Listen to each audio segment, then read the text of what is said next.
कुबेर यक्षों के राजा थे। यक्ष बीच का जीवन जीते हैं, जो ना तो मनुष्य रूप में होते हैं ना ही देवताओं के रूप में। वे रावण के भाई भी थे। कहानी इस तरह है कि रावण ने कुबेर को लंका से निकाल दिया और कुबेर को अपने मूल स्थान की ओर जाना पड़ा। अपना राज्य और प्रजा को खोने की निराशा में उसने शिव की गहन पूजा प्रारंभ कर दी और एक महान शिव भक्त बन गया।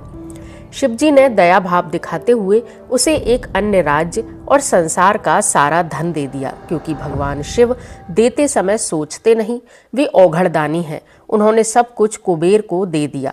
धन का मतलब अब कुबेर समझा जाने लगा। कुबेर शिवजी का महान भक्त बन गया, लेकिन जब भक्त को यह लगने लगे कि वो सबसे महान है तो समझ जाएं कि सब कुछ खोने वाला है। अब कुबेर को लगने लगा कि वो शिव को इतना कुछ अर्पित करता है, वह धन का स्वामी है और एक महान भक्त भी। लेकिन शिव जी यहाँ से विभूति के सिवा कुछ नहीं उठाते। जो कुछ मेरे द्वारा चढ़ाया जाता है उसी को अपने भक्तों में बांट देते हैं। यह सोचकर एक दिन कुबेर शिव के पास गए और कहा, मैं आपके लिए क्या कर सकता हूँ?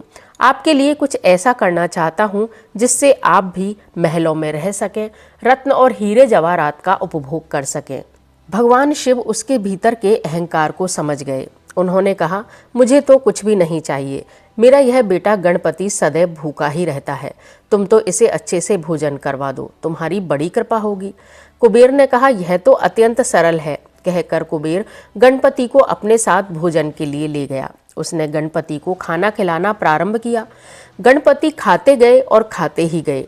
कुबेर ने सैकड़ों रसोइयों की व्यवस्था की, प्रचुर मात्रा में खाना बनाना प्रारंभ किया, लेकिन सारा भोजन गणपति को परोसा जाए और गणपति उसे खत्म करते जाएं।